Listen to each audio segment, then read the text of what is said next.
we don't hear this on the recording. And you're wondering why there's a giant dinosaur probably staring you dead in the face. That's for a friend of mine. They had a baby, so I got him a big fluffy dinosaur. All right, so hold on for a minute. Let me go grab my fan and put it where it needs to be at, which is a little higher up. Place.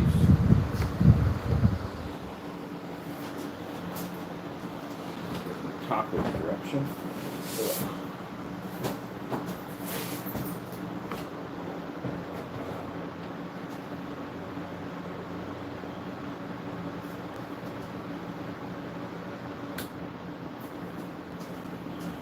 All right, so the new technology we're working on, the screen, what does it do? Everything it wants to do. Like literally submerge them underwater, just about anything. I got some equipment coming in to give you more of a big, crazier insight through our loan that we're blessed to be able to get for our company, because it's an equipment loan. It allows us to buy all this equipment that we need to show the screen off in different ways. But it's designed to basically go anywhere it wants to go, do anything it wants to do, because that's what we advertised it as. That's why we had it outside in different locations, because it's designed to go anywhere it wants to go. 9 o'clock in the morning, 8 o'clock in the morning, 8 o'clock in the morning, 9 o'clock in the morning, 10 o'clock in the morning, 12 o'clock in the evening, all that, it doesn't affect the screen. Now mind you, we're outside using projectors of 50 to 300 lumens.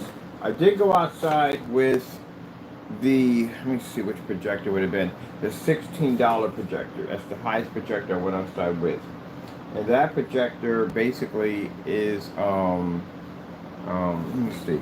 That projector is basically 2200 lumens, but because we have it in eco mode outside, it's roughly doing 1800 lumens outside. So that's what that's doing.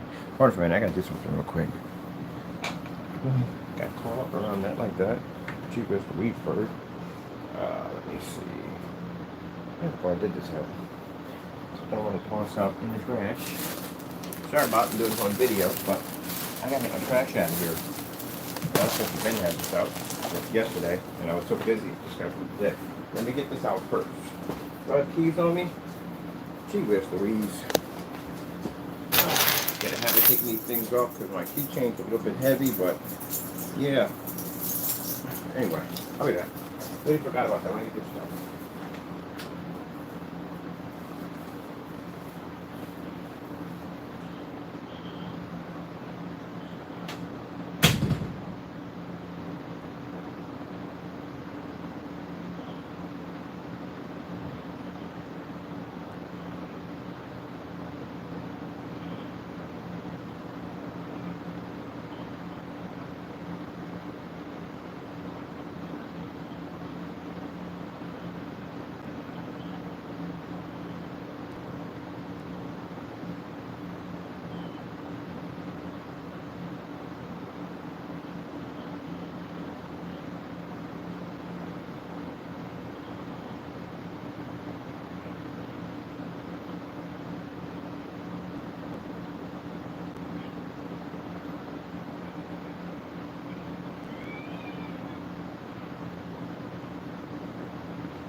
Alright, sorry about that. I had to get that out of here. That had to go. Wait a minute. Sorry about the tickle. Where's my air cleaner at? Alright.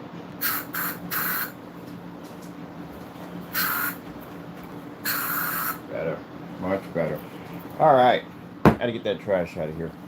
I get caught up between work, this, that, and the other, running here, running there, getting that done. I'm back and forth at City Hall like so much, it's not even funny.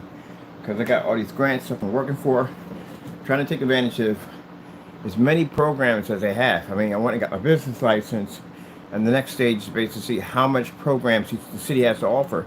But I tell people, look, the minute you get that business license, go to City Hall. They got so many grants, so many programs for you to get your company off the ground. The last thing I'm gonna do is borrow anything from a bank. I've never borrowed any money from a bank, not 1 red cent from a bank. Because, you know, banks with the interest fees and all that stuff. And I mean, I understand maybe there's some banks in the community try to help out small businesses, but how I feel at the end of the day, they're just trying to take your business. I'm not doing business with a bank. So I basically, when I started my company, instead of going to a bank, I went out and I basically have a thing. I'm a collector, and I collect vintage items. I mean, not new stuff. It has to be super old. It has to be in the packaging. So I was blessed to be able to find these little mom and pops where I got G.I. Joes and Transformers, like the really old 80s and 70s and 60s toys still, in the packaging. So I've been, Lord's blessed me. That's why I said at the end of the day, there is money like literally all over the planet. But the problem is that you can't, some people can't, you can't see it. Now, I see it because the Lord directs me where I need to go. And I prayed and asked the Lord about my business, like how to get it off the ground, how to get it working. When it first started off, we first got that blessing of that first screen painting. So I was blessed to be able to find these stores. I don't know what it is, how it is. Like I walk past the store, it's a feeling, a strong feeling to go into the store. I walk in there and boom, there it is. And I just listen to that feeling every single time. And when I walk into a store, I always find something. I found one around here today. That feeling picked up again, and I saw something. But you know, I don't collect anymore at the end of the day. But I found some pretty cool stuff in there. But I'm probably going to redirect it to somebody else that's young and collecting. Because right now, at the age I'm at, you know, I really can't take any stuff with me. You reach that period, it's like, you don't want to really collect anymore. Anyway, so yeah, that allowed me to run a eBay store that I was selling vintage toys from. So the vintage toys I was selling from there allowed me to be able to run my other company, to support the company, and that's how I was able to do it without basically paying for any loans. But anyway, that's what I try to take advantage of when it comes to the business license, because the business license does so much more than just a business license. It allows you to open up a lot of opportunities for a lot of different things you want to do within the day. I just thought I'd add that in there because you got people at the end of the day that want to start a business and stuff like that. I think the hardest part about starting a business is trying to figure out what to sell. Now, I got a wholesale license. I've dealt with a lot of companies. I know all kinds of cool stuff that people can sell that you can make a lot of money on. A friend of mine, he wants to quit the job he's working at.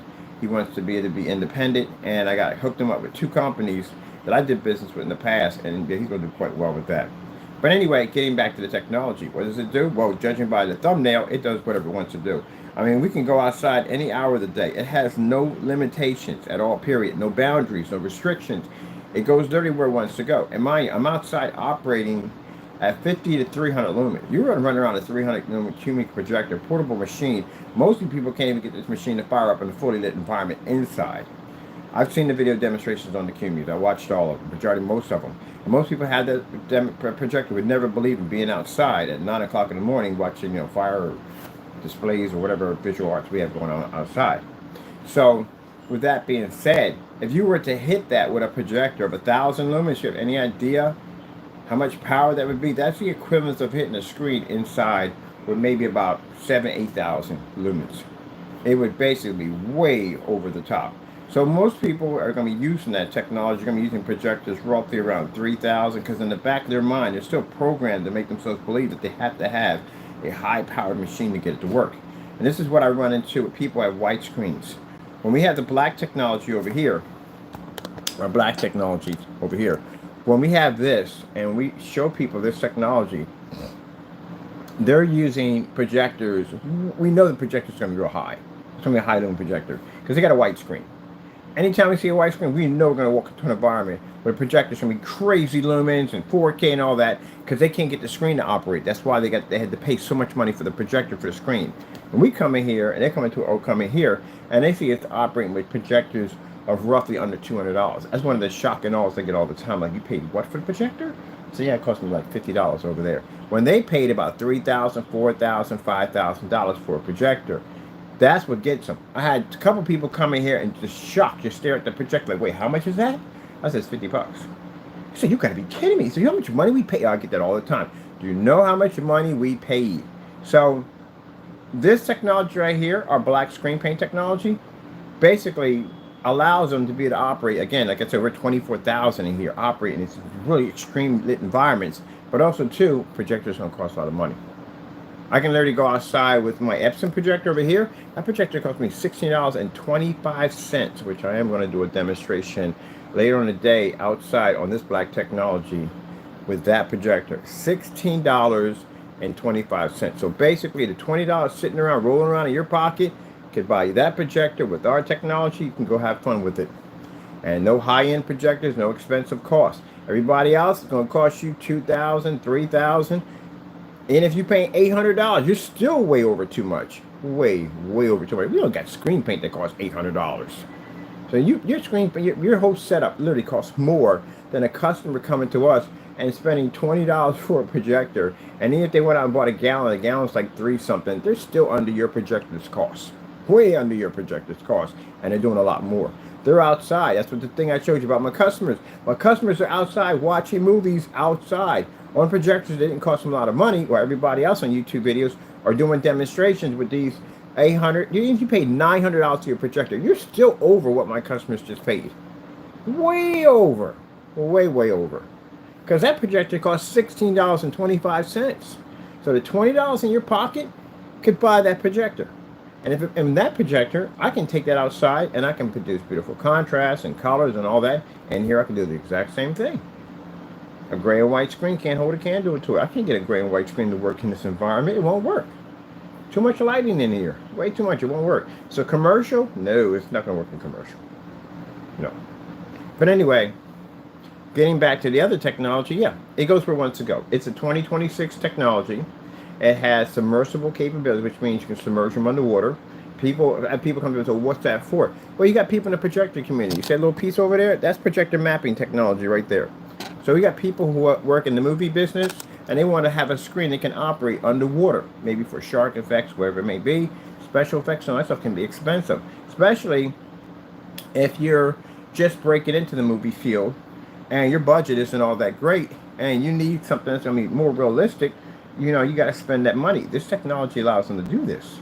Like one of the guys was telling me, the black paint we have over here, they would have to spend so much money for a projector just to get the black levels to read correctly.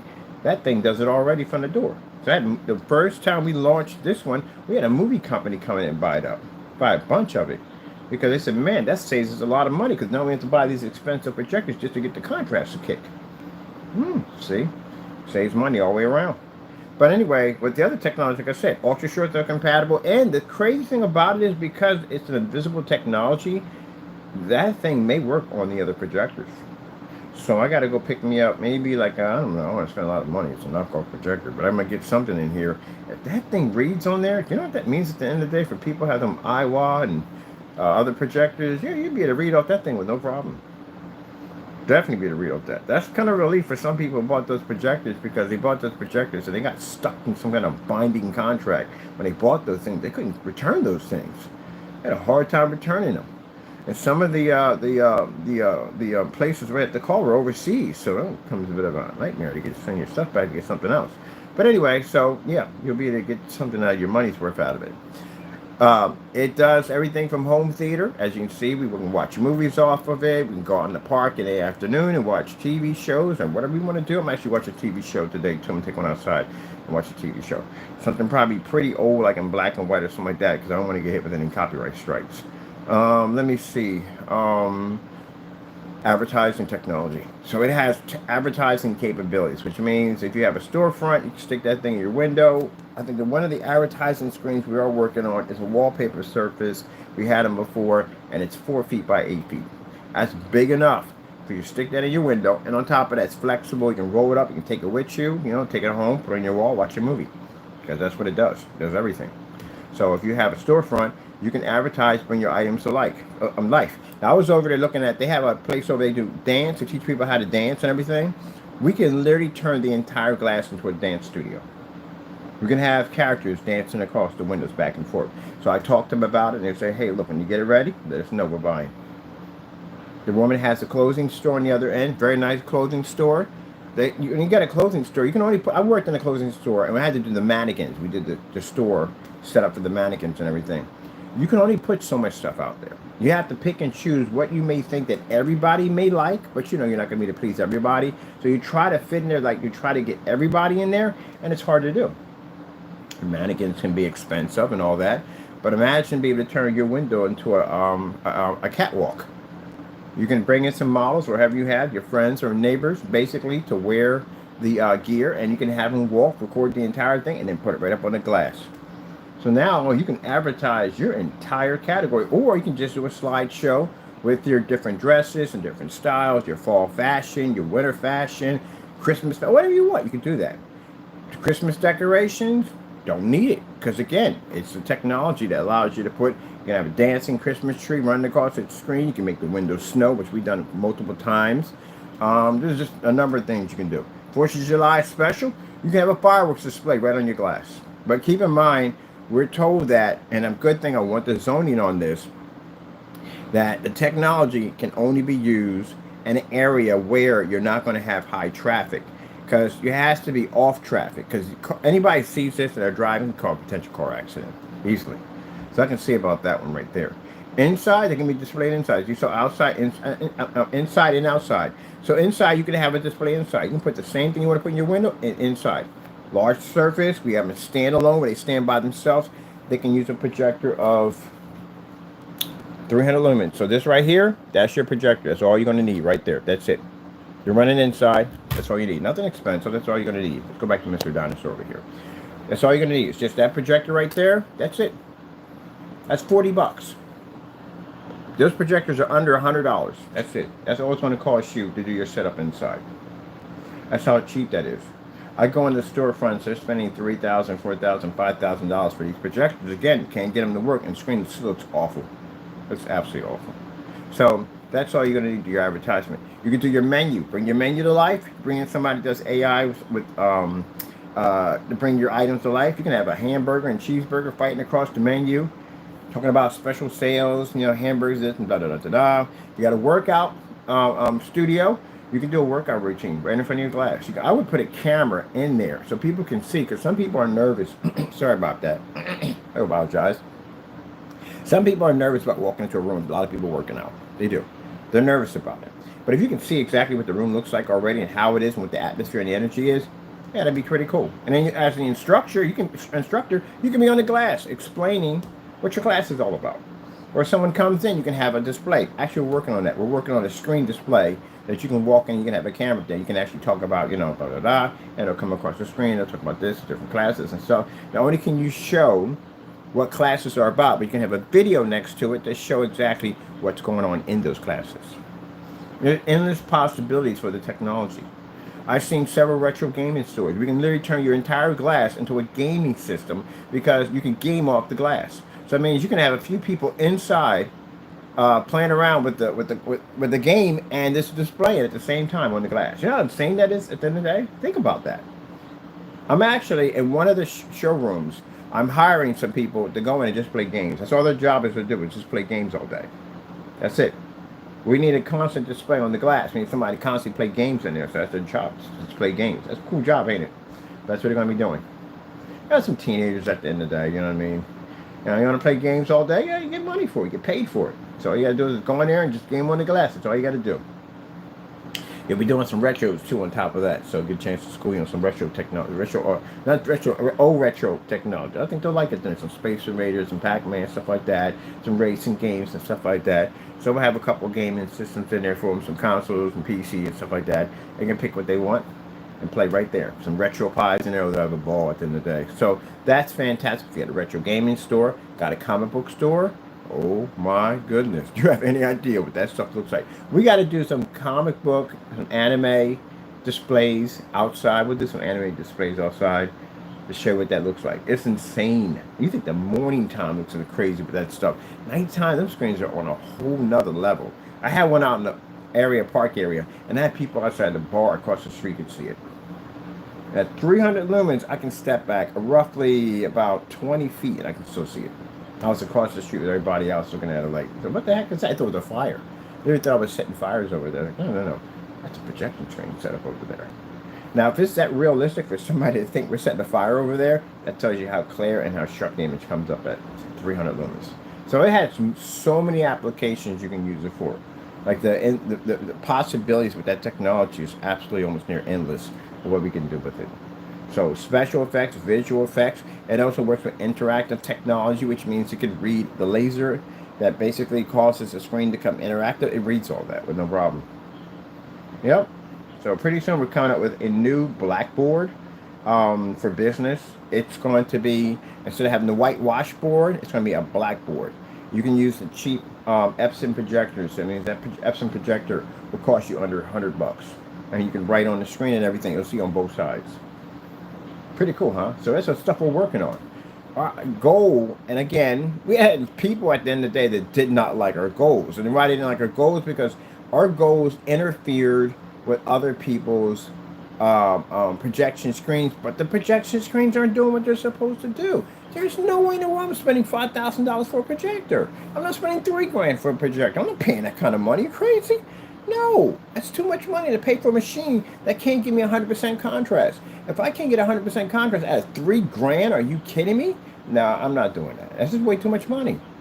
I can put some money someplace else. My goal right now for myself is I can only buy projectors under $200. That's my budget. $200, that's it. And I've been doing it so far. I've been here about a year, and I've been doing it so far. A year, buying projectors for under $200.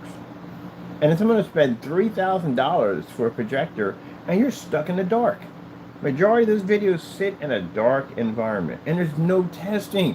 Where the freak is the testing?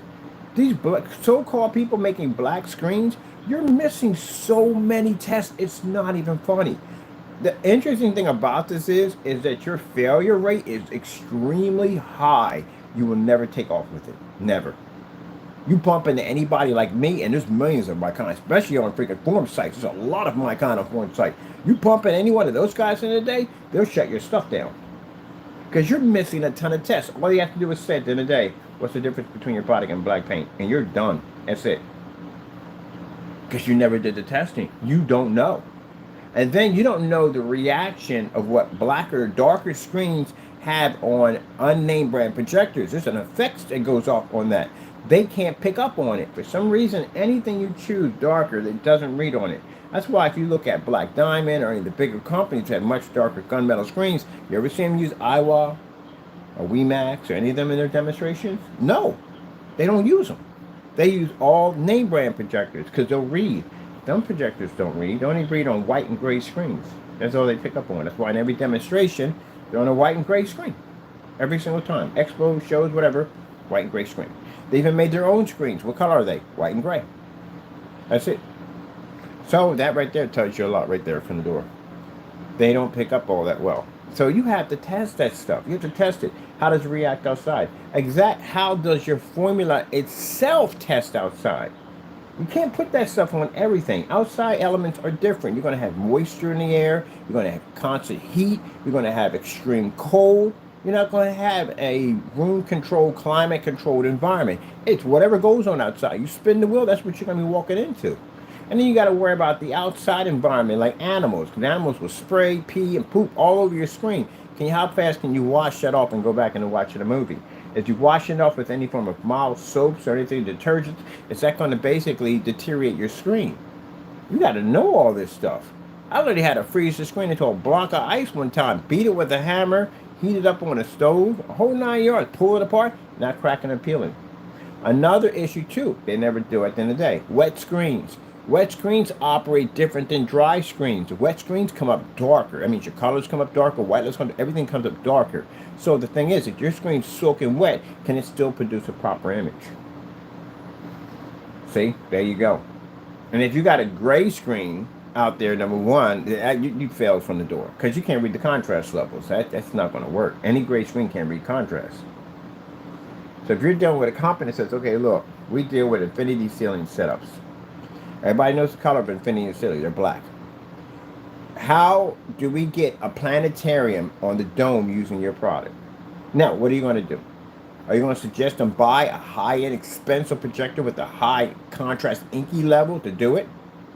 That's pretty much all you had. That's the only option you had. Because if they turn the lights on, you can even have the lights on there with that setup. So no, you can't do it. It's not going to work. I've been to so many people that did planetariums because we work with projector mapping technology. That's another thing that comes up. Is they're going to ask you about projector mapping because you got to map a dome. There's no way you put a projector up in there. Excuse me. So they're going to sit there and go, well, you know, hey, we got a dome here. And it's commercial property, by the way. Because you say you work with commercial property, right? You work with all commercial property. That's what you're going to understand the statement you just made when you make that statement. So if you're dealing with somebody with a dome, how are you going to get the screen to operate in the dome? Mind you, projector mapping application, that laser system does not work on gray screens. It can't pick up a black. I literally did it in a demonstration in the garage. It won't pick it up. So how do you get that dome to work? Can't. Only a black screen can do that. And if you have a black screen at the end of the day, do you have proper testing? Because if they paint that thing up there in that dome and it doesn't pick up the white levels correctly and it has an issue, comes up too dark, you got a problem. And if the projector mapping doesn't pick it up, you got a lawsuit coming your way. Because you're responsible for the paint that's in that dome. You got to pay for that. You got to pay for a crew to come in and clean and get it out of the dome. And that's going to cost you a lot of money. So when you're making the black paint, at the end of the day, is it projector mapping? Is it compatible with projector mapping? Because that's what the majority of visual screens, special effects screens, and mapping screens use black. See? You enter into an area you don't know much about. So just because you have a black screen doesn't mean it actually works. It means you just have a black screen. I sat right there and I showed you where I took a black, all black paint, just regular black paint off Home Depot, off the shelf. And I take a white surface and stick it next to it. And this on pretty much on a standalone. Hit that with a projector and show red. You see the screen produced better red than the white screen. And you think, oh wow, that must work pretty fine. Actually it doesn't. That surface is actually coming up darker than what you're seeing it in. You think it's brighter, but it's actually darker. Now I take the same surface and I stick it against my screen. What happens to that black surface? It turns dark. Because that's what you actually are picking up. You're actually picking up a level that dark. Your reds are a little that dark. And that's what I see in people's screen paints who call themselves making black. I see that dirty black level. That's what I see. Your eyes are not trained for it. That's the thing about it. You never develop. You don't have enough years in technology to understand it. You're just making something and think you have something because you hit it because it picks up a contrast level. You think it works. Technically, it doesn't work. So when I hit that with the projector and I put it against that screen, you see they're both black. My screen picks up a high bright red while the other one goes nice and dark, and the other white screen doesn't pull up at all. So that dark, dirty level, that's what your screen reads. Yeah, you didn't do any testing. You gotta do testing on the black technology. So if you're not 100% sure your stuff is legit, you're in a lot of trouble. Because again, you fall along the lines of consumer fraud, and you do not want to get hit with one of those. Doesn't have to be me. Any company can slam you with one of those things. So you can't be lying about that at all, period.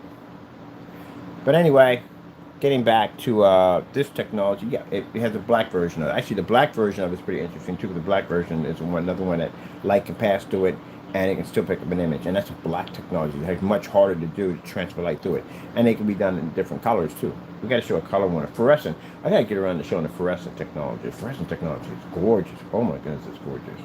So yeah, there's a lot of stuff we're gonna be working on. And stuff we're working with the advertising team. We got an advertising team we're blessed to have. That's advertising from a company. I'm going to be hiring them full time for a company to do advertising for us. I got a couple of buddies who work with AI technology. They're coming in. They're going to allow the screens to be able to talk to you and communicate with you and stuff like that. And another guy, a friend of mine, he works with sensors. So they're going to make the screen actually so you can touch it and interact with the screens. So I want a different type of projection screen, and I want a different type of what's the word for it? Projection screen and advertising technology for companies. Much. We got something to work on. We can't talk about it much, but it's a complete different set of technology that involves a lot of crazy stuff, interactive technology, and AI, and all that stuff. That's why I have the Connect system I purchased, and I got some AI software on the PC over there. To basically, I found that the Connect system has a pretty powerful piece of equipment. I mean, Microsoft ain't no joke. Connect is a very powerful piece of equipment. You ever run that thing through a PC before? It is insane. I am going to go checking out one today. I need another one. I got one coming in to order, but I found another guy who sells them for like 28 bucks. I was like, oh, better go pick up that one over there. So yeah, it's a pretty powerful machine. So what the Connects I like about that, Connects has interactive technology where they're actually fantastic for VR too, on top of for your sensors. Fantastic VR, and it allows us to be able to like move our hands back and forth and interact with objects on the screen. But my buddy is doing a program with the dog, so the dog basically allows us. The dog comes up on the screen, running around on the screen like the fish did. We show the fish move around the screen, but it's a dog instead. And I can actually take a ball and I can throw it, and the ball would transfer to the screen. That's what Connects had. Connects had that technology where you can take something and you can throw it, and it transfers on the screen as a ball, and it bounces, and the dog picks it up. So that's what he's working on right now. That's what we're integrating ad tech into.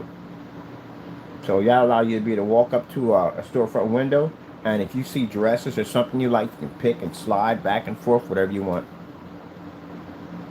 So it's going to be freaking cool. We're working on it. We're working on future technology. That's what I want to engineer, future technology. I want to do more than just the projection screen. I want to go outside the box, way outside the box.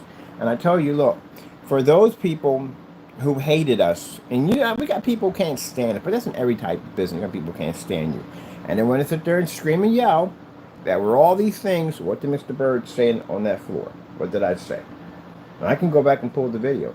I said on camera in front of everybody in the world, I said, if I am all these things, may my Lord expose me for who I am. Didn't I say that? Did I not say that? And you just watch Mr. Bird a couple days ago walk all over Allentown and show demonstrations of our technology. We didn't have that technology. We didn't have that technology at one point. The first time we showed off a screen that can absorb sunlight was back in Haventown, and I used a 4,000 lumen Chrissy LW 400. That's what I used. Every other projector wouldn't work. The 3,000 wouldn't read. None of them worked at all. Even the 1,000 wouldn't read. It was just that projector only. Okay, I got to have 4,000. We went to the carrying place.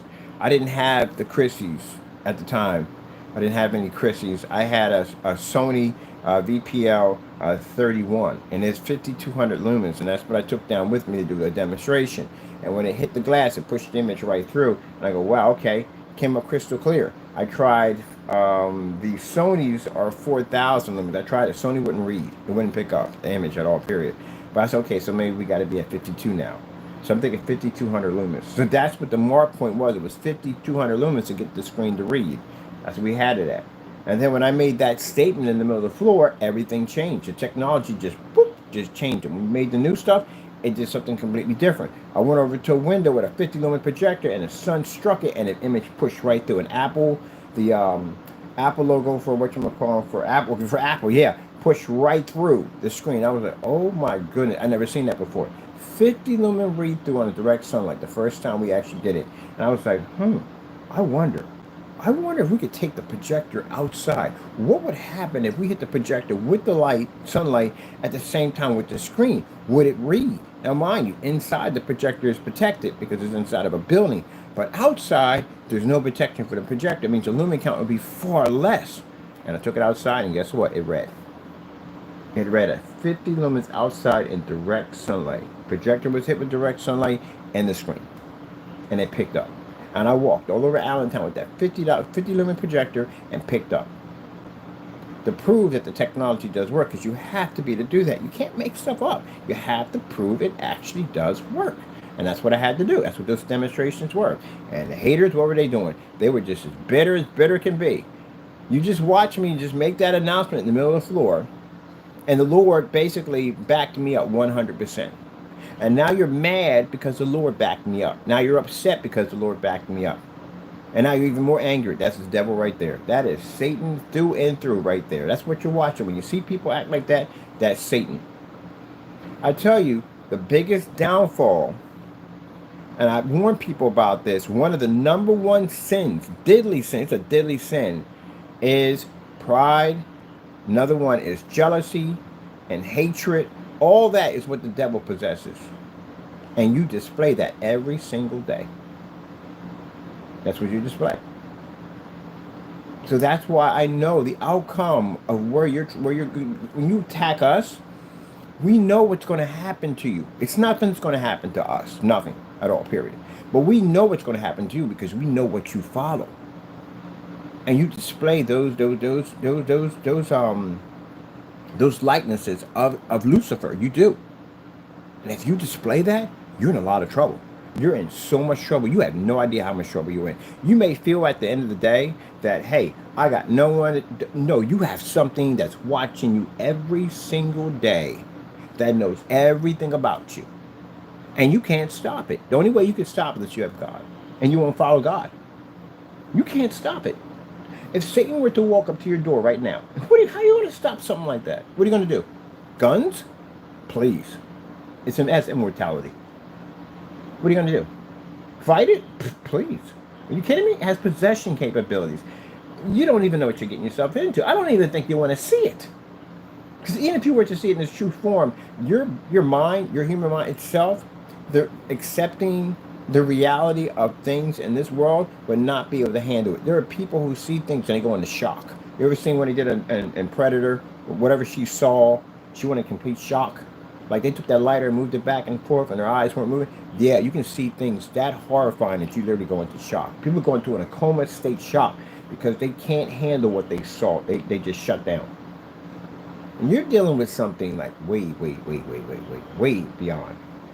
So what would you do?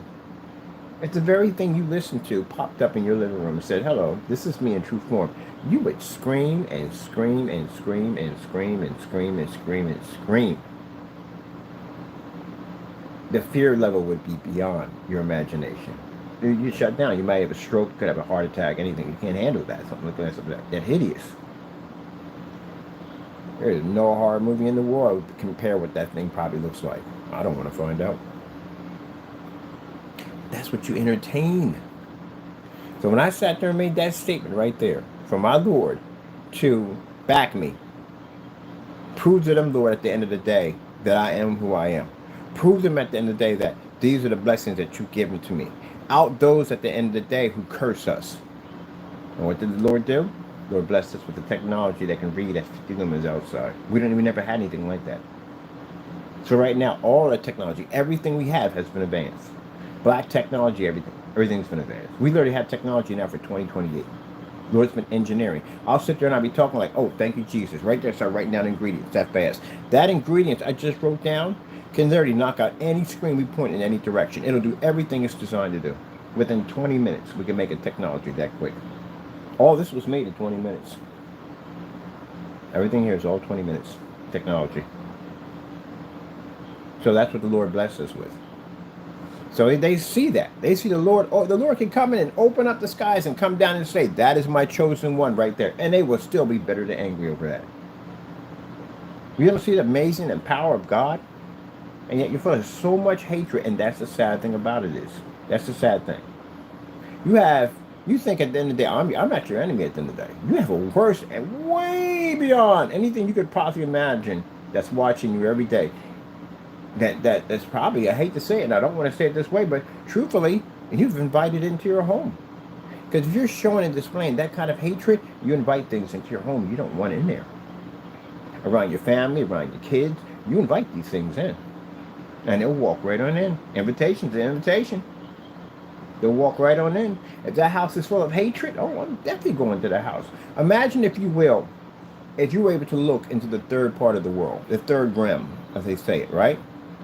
Where these demons are at. Demons and angels sit at in this particular world. You can't see. They can see you, but you can't see. Maybe once in a while you may get a glimpse to see one of them. I've seen them a lot, so I know they're there at the end of the day, moving around. And I've seen angels too. But imagine in that world, that's how they see everything. They see your house. Now the houses with the burning cross, they don't touch, because they know there's Christians in those houses. You can't go there.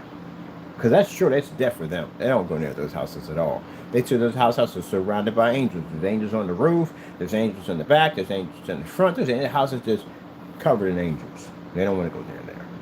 But in your house, where you're practicing evil, where you're doing nasty and evil things to other people, you have no protection there. There's nothing there at all. And the demon is looking at that going, well, look at that over there.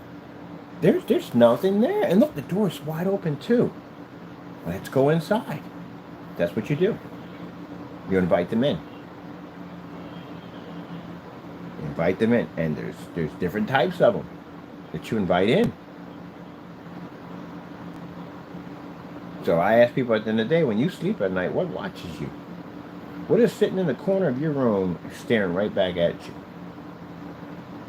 They're staring at you. What's watching you? What's sitting in your car? They ain't going anywhere they want to go. So what's following you? What's watching you every single day? And you can't see it. It's sitting right across. You can be in a lunchroom and it's sitting right across, just staring at you. It's looking at you. It's got already a sight, already locked in on how to figure out, how do I get him unlived on this earth to get him where I'm at right now? I need him where I'm at now. That's why I told you today, people have to understand, Satan's job is to kill you. You are no good to him here alive. If you're here alive, you have the ability to be saved. You have the ability to find Jesus. You have the ability to be able to seek and find God, as it says on our page, seek and find God. You have that ability, and that scares a demon. Because he might lose you in the process. Like he lost me. He had me at one point, and he lost me. So his job is to figure out how to get you off the earth, or how to basically involve you into things in this world that keep you occupied and away from Jesus. Distraction. Put things in your path that constantly keep you distracted and away from Jesus, which means you'll have Jesus right here, right there, and he'll figure out ways how to get things to distract you, to block Jesus so you can't see him.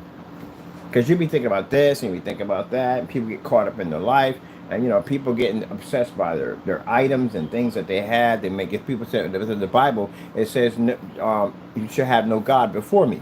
So people think at the end of the day it's a statue. No, anything you put in your life before Jesus becomes a God. So if you have a car and you love your car more than you love the church and everything else, that's your God now. If you love money more, you put money first before God, that is now your God now. That's what that means. It doesn't mean you have to go worship a statue. It means anything you put before God first becomes your God. And the devil will say, okay, so he likes money. Let me give him more. You get more money, just put more stuff in front of you and more stuff in front of you. Next you know, you got all this clutter around you. Sorry, allergy season's for me. When it starts to change, I got to go to allergy grab. So I apologize for that. Woo, we got some big old paws on you, man, don't you? Wow. Anyway, sorry for my cat acting up. He's doing a little stretchy with his paws. But anyway, yeah, he'll put more stuff in front, more stuff, more fun, more stuff. And then he'll say, you know what, you need some friends. So let me put some friends there too. And these people come, like they call influencers, will come in and basically get you caught up in the party life and this, that, and the other. And someone introduce you to drugs and stuff like that and drink and stuff like that. You've got to be very, very careful. And next thing you know, you're caught up in this whole world of the drugs and this, that, and the other and partying and all that stuff. And you're way off the path, heading for a cliff. That's where he's directing you at, to a nice high cliff. All I gotta do is go a little bit closer. Once he drops off, and you're going. You gotta be real careful. And then if you pass off this earth, or if he wastes enough of your time, and he knows you're not gonna be here forever, you don't have immortality like him. You can't be on the earth forever like him. So he knows you gotta go. And try to figure out exactly when your timeline is gonna be. I wonder if the devil knows. I asked about that. I'm going to church and ask that one. Does the devil know your timeline on when you're going to leave the earth? I'm curious about that. I gotta ask that question. I got a preacher I talk to. I gotta talk to him. It really says too much in the Bible about it. I wonder. Or maybe something I missed and didn't understand correctly. Sometimes I got to read the Bible twice. Every time you read the Bible twice, it changes. You get more knowledge out of it. But I'm curious, if he knows your timeline when you leave this earth, then he knows exactly how much time to waste for you to keep your mind occupied someplace else, knowing that you're going to leave sooner or later. And if he doesn't know, even the fact that he's still occupying, he's keeping you far from Christ. You're keeping you far away from Christ in order to occupy your mind. That's why you got to be careful. All that clutter, all that stuff in life, you got to put God first. Always put God first before every single thing you do. Put God first. Put God first.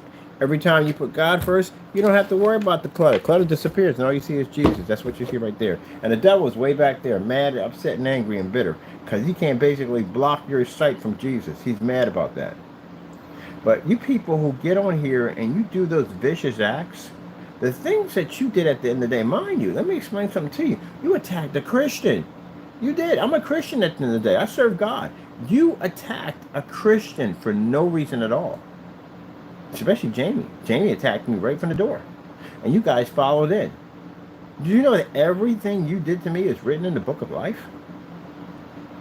For judgment?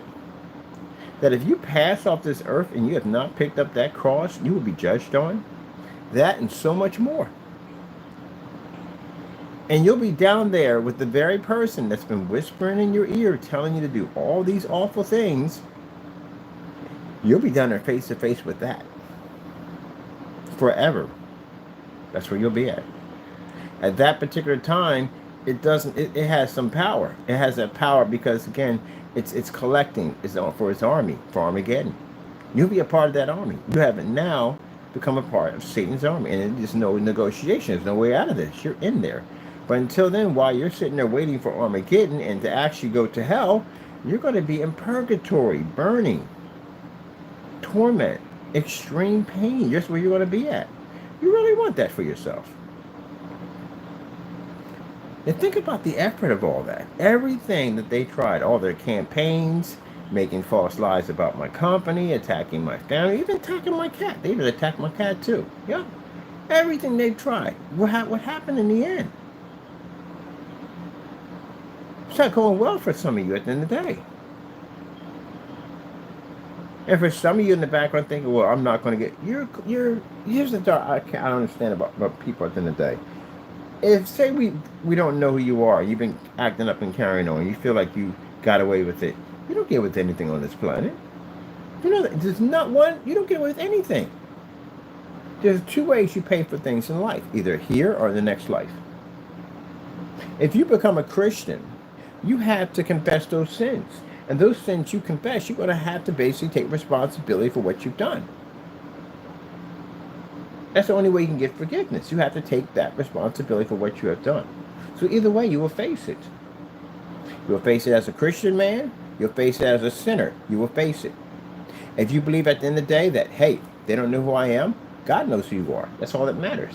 It doesn't matter if we know who you are. It matters that God knows who you are. Because if you pass off this earth, God forbid, if you have an accident, anything happens and you leave off this planet, you're going into the next life. And in the next life, guess who's going to claim you? Satan will claim you. Because you're not saved. And you followed him the entire time when you were doing those acts. So he's going to claim what belongs to him. So you pay. You don't get away with anything at all. Not a thing. One way or another, you're going to have to pay for it. That's how it works. Now, if I went out and I robbed a bunch of banks and I got away with it, and I'm sitting somewhere and I'm thinking, I got away with this, so and so and so. And somewhere along I become a religious man. My life changes and I become a religious man. But I know I went out and I robbed these banks. I know I went out and did this crime. Does that give me the right to basically forget about that because I'm a Christian? No, it doesn't. It means that I had to contact the proper authorities and I had to confess. I have to abide by the laws of the land and the law of God. God's not going to allow me to walk on this planet. How can I serve God at the end of the day? 100%. Okay, I'm sorry, 100%. But how can I serve God and be truthful to him knowing I've committed this sin? Now, God will forgive me this sin, but I still have to go back and confess what I have done. And I have to face those consequences. That's the only way I can be truly free of it. And that's what you'll do. You'll go in and confess. And you'll get some time for that. You'll get thrown in jail for that. But at the end of the day, you confess those sins. You're clean. You're with God now. You have to do it. There's no way around that one at all, period. So either, one way or another, you still have to face that road. You will not get away with anything. So, this is the part where things get a little crazy. Your timeline on the earth, you don't know when you're going to go. It could be today, it could be tomorrow. You might not wake up. It could be the same thing for me. But you don't know when you're going to leave. Any day you could go. And you have not picked up your cross. You die off this planet without picking up that cross, you're going to hell. That's all to it. You're going to go to hell. You're going to burn for the eternity. That's where you're going to go. If Satan figures out a way to kill you in some other way, you're definitely going to hell. Yeah, he got exactly what he wanted. If you become a Christian, man, and get yourself saved, you're going to have to confess these sins. You got to face it for what you've done. You have to abide by the law of the land. You have to abide by the law of God. So either way, you're going to have to come forward. Because there's no way out of it. If I became a Christian man, and I committed those crimes, and those crimes involved police and all this stuff, a crime that I broke the law in, and I had to face a judge because of this, just because I'm saved does not give me the right to go, okay, Lord has forgiven me for my sins, but I'm going to continue to walk around knowing that I've committed a crime and I've hurt other people. I got to go before the police station and go in and walk in and say, hey, look, I went in and I committed some crimes back in the day, so and so and so. What brought me here because I'm a changed man. I became a Christian, and I want to confess what I've done. There you go. Truth will set you free. So there's no way out of it. Either you confess, or at the end of the day, God seeks you and finds you and throws you into the light so we all see who you are. Or your time comes and God calls for you. And your time to go. It's your time to go. And if you're not ready, then there's nothing you can do about it. You have plenty of time. When you reach on the other side and you run into the Lord, because you know it's behind you calling your name, you don't want to go in that direction. You don't want to be nowhere near that. And you're running to Jesus. You see Jesus and you're running, and you fall at Jesus' feet and go, Jesus, Jesus, save me, save me, save me. And the Lord will look at you and go, who are you? I don't know you. And you persecuted my people while you were on the earth. You had none of my word, none of my teachings. You followed that at the end of the day. That became your God. You did not serve me. So I don't know you. And he'll disappear. And then you know who's waiting for you in that back, in that deep dark corner. That's Lucifer waiting for you. Mind you, that is forever. Absolutely forever. So, gotta get your lives together. You gotta get your life together. You don't know how much time you have on this earth. Nobody knows. Nobody knows. You can feel great one day and be up. Get up in the morning, get something to eat for breakfast. And it happens all the time. It happens all the time, every single day. Go out and get in your car. We're all designed to kill you. You know that, right? Yeah, everything on earth is designed to kill you. Go out, get in your car, drive off. Some people get killed in their driveway. Other people get killed in their own driveway. Drive out, back out, boom, get hit by a truck or a car or something come by, and T-bone, and they die. And just like that, gone. Go to a restaurant, go get something to eat, talking and laughing, choke to death.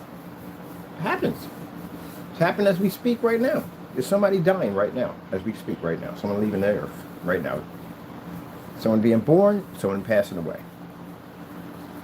Very few people, lucky people now today, get a chance to die of old age. Some people don't even make it to their 80s. Some people don't even make it to 90s. 90s and 80s, that's kind of rare. You live a long life and you got that one at the end of the day. Some people don't make it that far. Some people die at 40. Some people die at 50.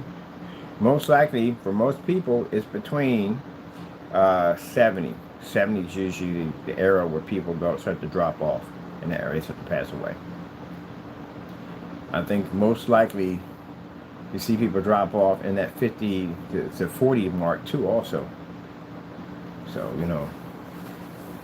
It's that time. That's what it comes down to. It's your time. You can't be here forever. It's not meant. You're not meant to be here forever. You have to leave. So, are you ready? That's what you have to think about. Are you ready? Any day could be your day. You have to remember, any day could be your day. It doesn't make a difference if you don't like it or not. Any day can be your day. People sit there and get depressed. Well, how can you talk? It's the truth. I'm not going to lie about it. I'm not going to tell you if immortality is going to be here forever. Any day could be your day. The fact that you made it to 30 years old is pretty impressive. The fact that you made it to 40 is pretty impressive. Some people don't even make it that far. I had friends of mine who passed away at 18. Some at 16. Some even lower than that. Some at 13 who died. So again, not everybody is going to be here on this planet. This world is not meant for immortality. It's not meant for it. Even everything on the planet. The animals pass away. The technology and the things you have, and they have warranties. They break down. They deteriorate. Parts basically stop working. Machines shut down. Nothing here is forever. I love how people talk about medical history about living longer. It's not going to happen ever. Your body's cursed. Your body's designed to die. The day you were born, you begin to die. That's how it works. So you begin to die the day you were born. So you're not meant to be here forever at all. You have to pass on because you are set for judgment for the next life. Everything is set for the next life. This is not your world at the end of the day. For Christians, this is us passing through. That's what it is for us. This is not our world. So, you don't get to be here forever, and you have to understand that. And you have to remember, where are you going? When you die in your sleep, or anything happens to you, like I said, in this world, anything can happen to you, and it's your time, then are you ready? There are people that are sitting in the ambulance about to pass on, and they're scared to death because they don't know what's waiting for them. And those who do know what's waiting for them, they didn't get it. I need more time. I need more time. I need more time. You don't have any more time at all. Some people are blessed to get a second chance. People who die and come back, they got a second life. They got a second chance. People being in a horrific plane crash. The woman they were in a plane crash, and everybody dies except for one person. That person became a Christian, by the way. I would have did it for me. That definitely would have did it for me. Talked about their story and everything, and all from the door. They got it. Some people get second chances. Some people don't get them. Some people don't get them. The crossroad that I had to go through, I've had the crossroad given to me many, many times. I denied it. Jesus came to me multiple times. Multiple times. You got to get saved. You got to stop doing this nonsense. Stop hanging with these people. Got to find Jesus. Some days I'll be sitting out there looking at them like, why the heck am I hanging around with these people? Like, I wasn't even raised like this at the end of the day. I didn't get my life together. You ever had that thought process pop through your head? You be looking at your friends, like the ones you know you should not be hanging around with, like, I really got to get my life together. Like, I can't keep doing this. I'm killing myself out here with this stuff. I got to do something better. That's the Lord trying to give you some common sense to stop what you're doing and go in a different direction. That's basically about it. Got to change your life. Like I said, you're not promised to be here forever. People get caught up in this world, and they get caught up in the money, and they get caught up in the women, they get caught up in the fancy cars and the jewelry and all that stuff. You get caught up in all that stuff. You don't even see Jesus. At one point, the devil going to block all that out of the way. You don't see nothing at all. You don't get caught up in all this mess. That's why I'm happy that when I got caught up in that money, and I was carrying on out there, and I slipped away from the church, and the Lord took everything from me, just took it all from me, and left me with nothing. That was the best thing ever happened to me in my entire life. That had nothing, absolutely nothing to my name. It was the best blessing ever. The Lord's watching out for me. We are all a bunch of kids on the planet. That's what we are. We're not but kids. We're kids. We're all kids. We don't even know what's good for us at the end of the day. We really don't. We think we know what's good for us, but we really don't know. At the end of the day, we don't. We'll mess around and self-destruct and kill ourselves. We will. God has to be there to put some reason in there, some common sense in there, to keep us alive on this planet while he's trying to save us. And meanwhile, the devil, on the other hand, is trying to kill you, get you off the planet. And this is what goes on every single day of your life. Every day, single day of your life, you are in a bidding war. You're in a war. You don't understand the whole concept. Some people don't understand. Some people do. Christians understand, and other people don't understand that are not saved. You don't understand the world that you actually do live in. You think you live in this fantasy world. This is imagine the Matrix. It's like the Matrix. That's what it is. This is all Matrix. Imagine. And in the other world, is demons and angels that are fighting for your soul at the end of the day. That's what's really going on. There are demons trying to figure out how to kill you and get you off this earth to get them enlisted in their army. And there's God at the end trying to get you saved at the end of the day. Trying to save you so you have the ability to be able to have everlasting life. And if he didn't care, he wouldn't have sent his son to die on a cross for you. If that was the case, he would have said, you know what? What's the point of going there and hanging on a cross? They don't listen to anybody. They do what they want to do. Look at the destruction they're doing at the end of the day. I'm pretty sure Satan was up there making that campaign at the end of the day. Look at him. You know how devious the devil is at the end of the day? You know how devious he is? The devil will sit there and tell you, you know what? Go rob a bank. You know, you could do it. Let's walk in there and just have a look around. That's the first thing he starts talking to you. He tells you to go look around and don't do that. Go look around and go, see, we can rob this place very easily. Get a bunch of money. Don't worry about no bills. Don't hype you up in this blah blah blah blah blah. Yeah, get you nice cars, blah blah blah blah. And nobody will ever find out. You'll never get caught. You'll never get caught. And they'll be up there and having like, look at him down there. He's plotting to rob a bank. But that's the same one that just told you to rob the bank. He's up there telling you, why would you want that at the end of the day? He's nothing but trouble. Your son came and hung himself on the cross for that. That's not even worth saving at the end of the day. And he'll pop back in your head like, yeah, so this is what you want to do. You'll make sure we're going to use this kind of gun and this so-and-so and blah, blah, blah, blah, blah. And maybe we'll bring a couple people in to help you out because you got some friends, you know, they need some money too, you know what I mean? So we got more people to marry, we can get more money. And then back like, look at him. Look what he's doing down there. God already knows what he's doing. He knows what the devil's doing back and forth. You just look at him like, you know, I saw the whole thing, right? Now I see everything, right? You know, I saw literally the whole thing. And the Lord will tell you, don't do that. Don't rob the bank. Leave it alone. Things will work out. Things will get better. Stay away from the devil. And the Lord will tell you this. But some people don't listen. Some people are like, you know, I need this money. I need this money now. I got bills I got to pay. I'm going to get an eviction. I'm going to be out of my house. The Lord said, just trust in me. I got your back. It's not going to happen. You're not leaving the house. I got you. You don't listen. Some people listen to that voice. They do. Some people listen to that voice and the devil gets discouraged and goes, you know what? I can't work with this one at the end of the day. Don't listen to anything I say. The first thing he do is just listen to God all day. I can't deal with this anymore. I'm going to somebody else. And the Lord will bless you at the end of the day. You'll get a nice job interview will pop up like, oh, that job interview, got the job, making a little more money. The Lord shows favoritism toward his people. So you're going to talk to that landlord. That landlord will look at you differently. Because God has favoritism toward his people. He'll go, well, you know, okay, you know, I can work out a payment arrangement. Not a problem at all. And you'll be like, thank you, Jesus. There you go. So now you got a payment arrangement on your rent. You got a good job. It's paying you a little more money than the other one because the Lord will bless you like that. And everything is working out. But you learned something in that whole process. You learned that when you had nothing, and you learned to trust in God.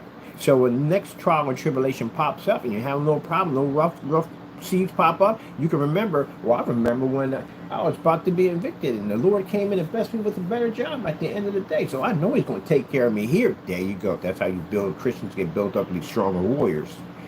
But those who listen to the devil something up there bidding for your soul in heaven. Tell me, hey, look at you. Why in the world would you even want this? Turn your back on him. Let me have him. If God turns his back on you, you are dead. Because you will see a side of that demon you have never saw before. You have no protection to protect you. And he will come for you with no problem whatsoever, no hesitation. He will pop up in the middle of your room in true form at the end of the day because he don't care whether you see him or not. If you see him in true form, how's he going to be to collect you if you're terrified of him to begin with? Who are you going to run to? The devil, you can be an evil person at the end of the day. If the devil pops up and shows his true form, what you going to do? You can't fight it. You can't kill it. You're going to run to God, aren't you? That's going to change everything about your life, ain't it? You can become a Christian man. Next thing you know, you're preaching and churches. Like, yeah, so, I was this man of evil, man. I did this and that, and the devil just popped up. I seen him in his true form. I never saw anything like that in my entire life. It just changed my entire world at the end of the day. All I want to do is be close to Jesus. I don't want to be anywhere near. There you go. He want to scare you. The devil can come in a form of an angel to deceive you. So to come in that true form would be a bad idea, because he would lose you. He'd be terrified of you. He would run straight to God. Let him keep me in a normal form so I can keep messing with him. He could be one of your buddies right next to you, joking and laughing. You would never even know. He gave me in one of your buddies and having a conversation with you. Because if he's doing evil, then guess what? Evil is within him too also. So now they get you all coached up and you go out and you rob this bank. Keep a couple of your buddies, may get shot in the process. They're gone. Got them. Okay, we got 2 of them already. We got 3 of them right now. How do we get rid of them? First thing pops in, you gotta go. You gotta get in a truck, steal a vehicle. What do we gotta do? Get a vehicle. And you kill somebody, get a vehicle.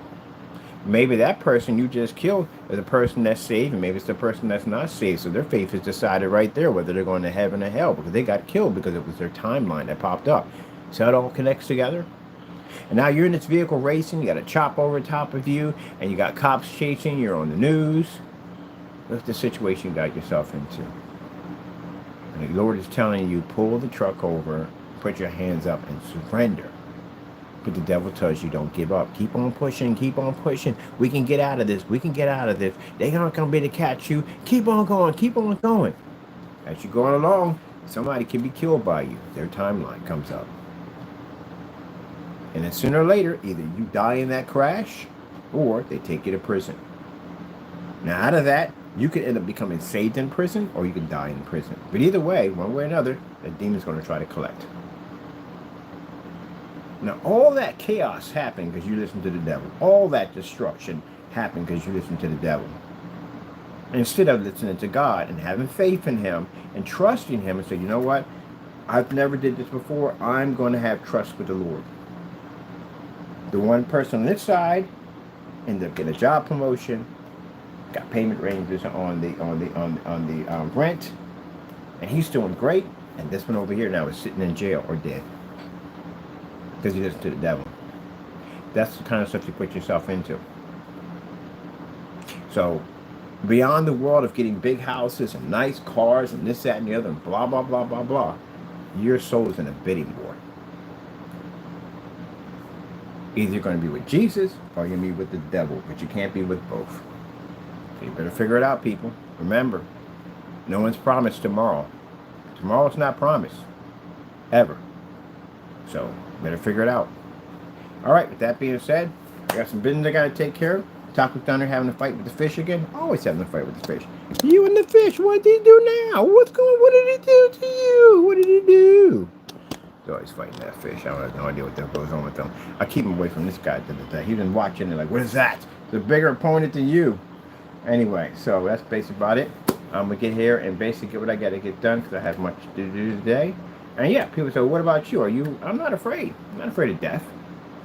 I know where I'm going. Why do I fear death? I get to go home and see my mother. I get to go home and see Jesus' face. I get to go home. That's why I preach and talk about this stuff at the end of the day, to get you to understand that you have to be prepared for this. You have to be prepared for this. Don't want to see you go to hell. I don't even want to see my enemies go to hell. Don't want to see Jamie go to hell? No. I would like to see Jamie become a Christian man. Any of them that hate me and can't stand me, that want to see me, whatever you want to see me do, whatever, I don't want to see you go to hell.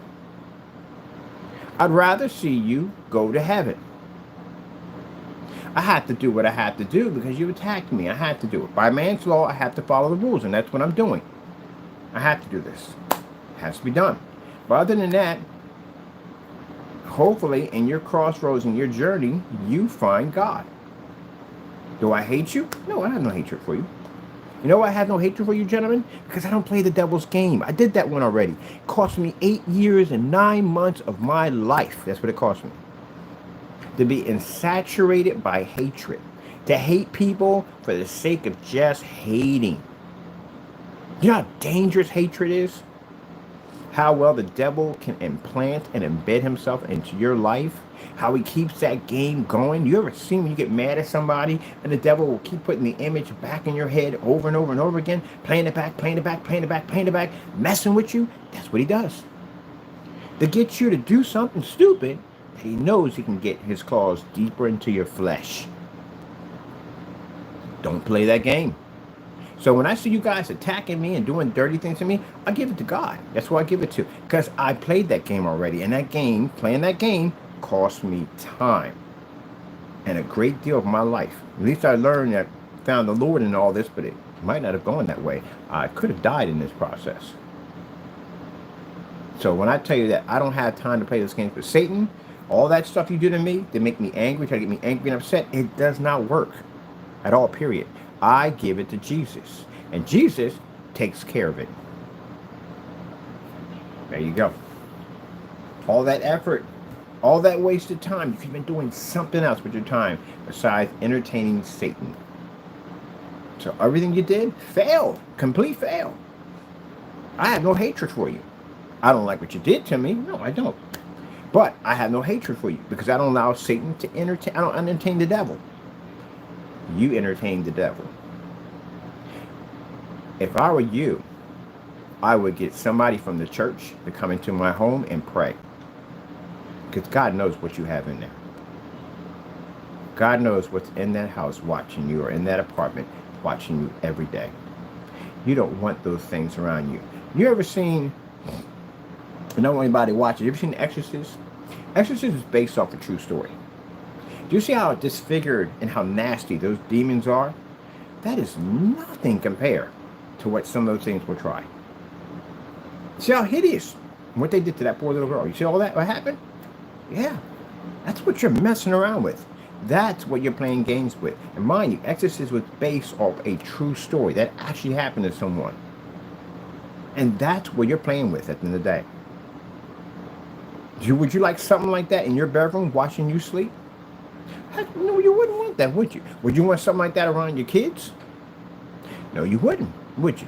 Then why do you invite it? Why do you entertain it? That's what you're doing. You're entertaining it with that hatred. That's what you're doing. Inviting it in. All right, gotta go. Got things to do. Be safe out there, people.